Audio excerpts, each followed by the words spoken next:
coming in at 68.7% by end of the current financial year.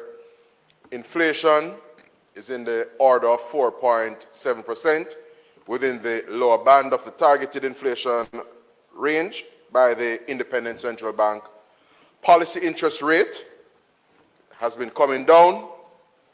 Our net international reserves are robust, essentially at record levels. We have a stable dollar, and importantly, Mr. President, notwithstanding those who would seek to decry and shout down Jamaica, the Jamaican economy is projected to return to growth in the first quarter of 2025 calendar year.